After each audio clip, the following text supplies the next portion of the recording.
സ്പാർട്ടൻസിനെ പറ്റിയും അവരുടെ ഹിസ്റ്ററിയെ പറ്റിയും നമ്മൾ പണ്ടൊരു വീഡിയോ ചെയ്തതാണ്. നമ്മൾ ഈ വീഡിയോയിൽ ഡിസ്കസ് ചെയ്യാൻ പോകുന്നത് സ്പാർട്ടൻസിന്റെ ട്രെയിനിങ്ങും അവരുടെ വർക്കൗട്ടിനെ പറ്റിയാണ്. സ്പാർട്ടൻസിനെ മെയിനായിട്ട് അറിയപ്പെടുന്നത് അവരുടെ ഡിസിപ്ലിനിലൂടെയും അവരുടെ ട്രെയിനിങ്ങിലൂടെയും അവരുടെ ഫൈറ്റിംഗ് സ്കിൽസിലൂടെയുമാണ്. നല്ലൊരു ഡിസിപ്ലിനിലൂടെ അവർ നല്ലൊരു സ്ട്രെങ്തും ബിൽഡ് ചെയ്ത് അതിനനുസരിച്ചുള്ള എൻട്രൻസും അവർക്ക് ലഭിച്ചു.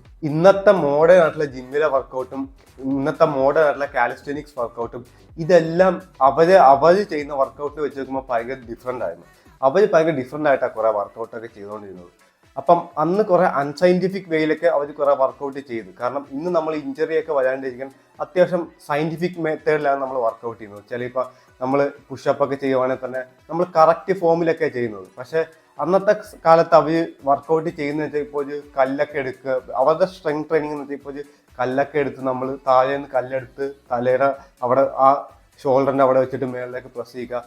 ഇപ്പോഴത്തെ ഷോൾഡർ പ്രസ്സും ഒക്കെ പോലെ തന്നെയാണ്. പക്ഷേ അതിലൊക്കെ കുറെ അൺസയൻറ്റിഫിക് വേ ഒക്കെ ഉണ്ടായിരുന്നു. പക്ഷെ എന്നാലും അവർ ചെയ്യുന്ന ട്രെയിനിങ്ങിൽ അവർ ഭയങ്കര ഡിസിപ്ലിൻ ആയിരുന്നു. എന്നാലും അവർ മെയിനായിട്ട് അവരുടെ എൻഡുറൻസ് കൂട്ടാനായിരുന്നു നോക്കുന്നത്. എൻഡുറൻസ് കൂട്ടാൻ അവർ മെയിനായിട്ട് റണ്ണിങ് ആണ് ചെയ്തുകൊണ്ടിരിക്കുന്നത്. അപ്പം റണ്ണിങ്ങിലൂടെ അവരുടെ എൻഡുറൻസ് നന്നായിട്ട് കൂടും. ഇപ്പം നമുക്കറിയാം, നമുക്ക് മാരത്തോൺ റൺ ചെയ്യാം, അതുപോലെ സ്പ്രിന്റും ചെയ്യാം. അപ്പം ഇവർ മെയിനായിട്ട് സ്പ്രിന്റിങ് ആണ് ചെയ്തുകൊണ്ടിരുന്നത്. അപ്പം അതിലൂടെ ഇവർക്ക് എൻഡുറൻസും സ്ട്രെങ്തും എല്ലാം നന്നായിട്ട് കൂടും.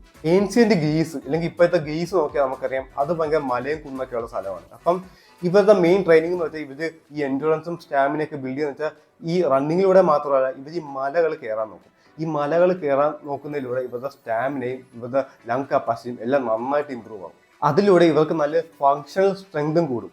ഇവർ ഈ സ്ട്രെങ്ത് ഒക്കെ മെയിനായിട്ട് കൂട്ടുകയെന്ന് വെച്ചാൽ ഇവർക്ക് ബാറ്റിൽ ഇല്ലെങ്കിൽ ഇവർ ഫൈറ്റ് ചെയ്യാൻ നേരത്ത്, യുദ്ധം ചെയ്യാൻ വേണ്ടിയിട്ട് ഈ സ്പിയറൊക്കെ വെച്ച് യുദ്ധം ചെയ്യാൻ നേരത്ത് അതിന് വേണ്ടിയിട്ടാണ് ഇവർ മെയിനായിട്ട് ചെയ്യുന്നത്. കാരണം നമ്മളൊക്കെ ഇപ്പോൾ വർക്കൗട്ട് ചെയ്യാൻ നമുക്ക് ഹെൽത്തി ആയിട്ട് ഇരിക്കണം. ഇപ്പം നമുക്ക് കാണാൻ നല്ലൊരു ഫിസിക്, അതിനൊക്കെ വേണ്ടി ഇപ്പം നമ്മൾ വർക്കൗട്ട് ചെയ്യണം. മെയിനായിട്ട് ഹെൽത്തി ആയിട്ട് ഇരിക്കാനും നല്ലൊരു ഫിസിക്ക് ആളുകൾ തോന്നിക്കാനും ഒരു കോൺഫിഡൻറ്റ് നമുക്ക് കിട്ടാനും അതിന് വേണ്ടിയിട്ട് ഇപ്പോൾ ആളുകൾ വർക്കൗട്ട് ചെയ്യണം. പക്ഷെ അന്ന് സ്പാർട്ടൻസ് ചെയ്യുന്നത് അവർ മെയിനായിട്ട് ഈ സ്പാറിങ്ങും ഈ വർക്കൗട്ടൊക്കെ ചെയ്തത് മെയിനായിട്ട് ഈ യുദ്ധത്തിന് പങ്കെടുക്കാനാണ്. അതുകൊണ്ട് ഈ കുട്ടിക്കാലം തൊട്ടേ, പ്രത്യേകിച്ച് ആൺകുട്ടികളെയും പെൺകുട്ടികളെയും കുട്ടിക്കാലം തൊട്ടേ അവർ ഈ ഫിസിക്കൽ ട്രെയിനിങ്ങിൽ ഭയങ്കരമായിട്ട് ഇൻവോൾവ് ചെയ്യിപ്പിക്കും. പിന്നെ അവർ കാലിന് സ്ട്രെങ്ത് കൂട്ടാൻ വേണ്ടി ജമ്പിങ് എക്സസൈസ് ഒക്കെ ചെയ്യുന്നുണ്ട്. നല്ല ഹൈറ്റിൽ ഇവർ ജമ്പ് ചെയ്യും. നല്ല ഹൈറ്റിൽ ജമ്പ് ചെയ്തിട്ട് വീണ്ടും താഴെ എത്തിയിട്ട് വീണ്ടും നല്ല ഹൈറ്റിൽ ജമ്പ് ചെയ്യും. എന്ന് വെച്ചാൽ ഈ വർക്കൗട്ടൊക്കെ ഇപ്പോഴും ഉണ്ട്. ഇപ്പം നമ്മൾ ജിമ്മിലൊക്കെ പോവുകയാണെങ്കിൽ ഇങ്ങനത്തെ വർക്കൗട്ടൊക്കെ മോഡേൺ ആയിട്ട് നമുക്ക് കാണാൻ പറ്റുന്നുണ്ട്.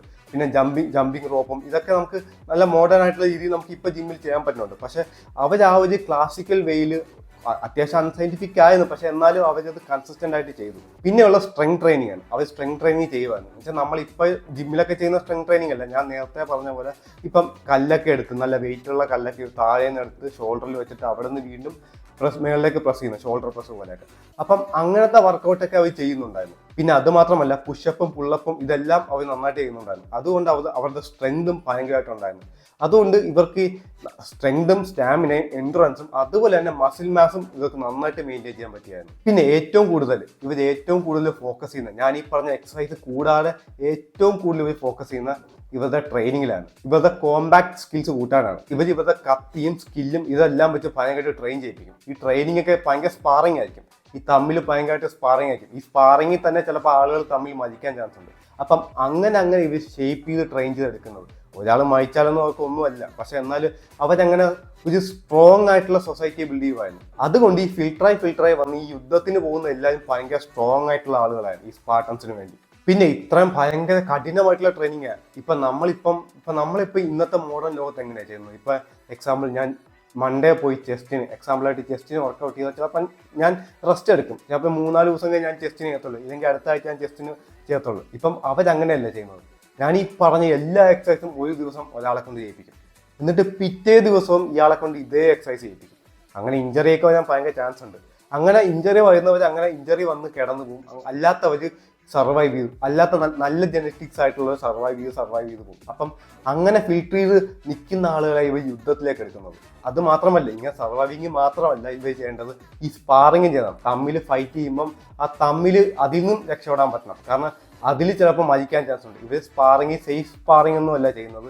അപ്പം തമ്മിൽ നല്ല അത്യാവശ്യം കോമ്പാക്റ്റ് ആയിട്ടാണ് സ്പാർ ചെയ്യുന്നത്. അപ്പം അതിൽ തന്നെ കുത്തേറ്റൊക്കെ മരിച്ചു പോകാൻ ചാൻസ് ഉണ്ട്. അങ്ങനെയുള്ള ഒരു കണ്ടീഷനിൽ വളർന്ന് അങ്ങനെ യുദ്ധത്തിൽ പോകുന്നവരാണ് ഇവർ. അപ്പം ഇവരുടെ മൈൻഡ് സെറ്റ് അത്ര സ്ട്രോങ് ആയിരിക്കും.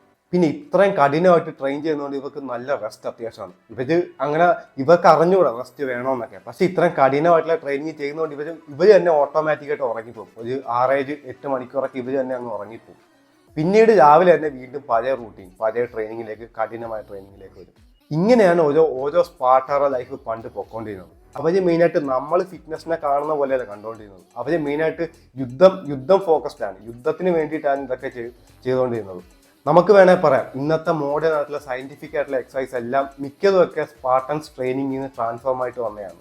അപ്പം അങ്ങനെ പറഞ്ഞാലും വലിയ തെറ്റൊന്നുമില്ല. പക്ഷെ അന്നത്തെ ട്രെയിനിങ്ങും ഇന്നത്തെ ട്രെയിനിങ്ങും ഭയങ്കര ഡിഫറൻസ് ഉണ്ട്. അപ്പം അന്നത്തെ ട്രെയിനിങ് നമ്മൾ ഇന്ന് ചെയ്യുവാണെങ്കിൽ നമ്മളെല്ലാം ഇഞ്ചർ ചെയ്യാം. നമുക്ക് മിക്കവർക്കും അവരുടെ അത്രയും ബെസ്റ്റ് ജെനറ്റിക്സ് ഒന്നും ഇല്ല. നമ്മൾ ഒരു ദിവസം ഈ സ്പാർട്ടൻസ് ചെയ്യുന്ന ട്രെയിനിങ് ചെയ്താൽ ചിലപ്പോൾ നമ്മൾ കിടന്നു പോകും. അവിടെ പോയി നമ്മൾ മലയൊക്കെ കയറി ഇത്ര സ്പാറിംഗ് ഒക്കെ ഒരു ദിവസം രാവിലെ തൊട്ട് വൈകിട്ട് വരെ ട്രെയിൻ ചെയ്ത് നമ്മൾ കിടന്നു പോകും. അപ്പം അന്ന് വെച്ച് നോക്കുമ്പോൾ ഇന്ന് എല്ലാം ഭയങ്കരമായിട്ട് ഇമ്പ്രൂവ് ആയിട്ടുണ്ട്. ഒരു സയൻസിന്റെ ബേസ്ഡ് എല്ലാം ഭയങ്കരമായിട്ട് ഇമ്പ്രൂവ് ആയിട്ടുണ്ട്. നമ്മൾ അവരുടെ എല്ലാ ട്രെയിനിങ്ങും അവരുടെ കോപ്പി ചെയ്യണമെന്ന് ഞാൻ പറയത്തില്ല. പക്ഷെ അവരുടെ ഡിസിപ്ലിനാണ് നമ്മൾ മെയിനായിട്ട് എടുക്കേണ്ടത്. അവരെ അറിയപ്പെട്ടുകൊണ്ടിരിക്കുന്നതും അവരുടെ ഡിസിപ്ലിനും അവരുടെ ട്രെയിനിങ്ങിലൂടെയാണ്. നമുക്ക് അവരുടെ ട്രെയിനിങ്ങും ഫുൾ എടുക്കണമെന്ന് ഞാൻ പറയത്തില്ല. പക്ഷെ അവരുടെ ഡിസിപ്ലിൻ നമ്മൾ എന്തായാലും എടുക്കണം. അപ്പം അത്രയുള്ള കാര്യം. നിങ്ങൾക്ക് വീഡിയോ ഇഷ്ടപ്പെട്ടു എന്ന് വിചാരിക്കുന്നു. Thanks for watching.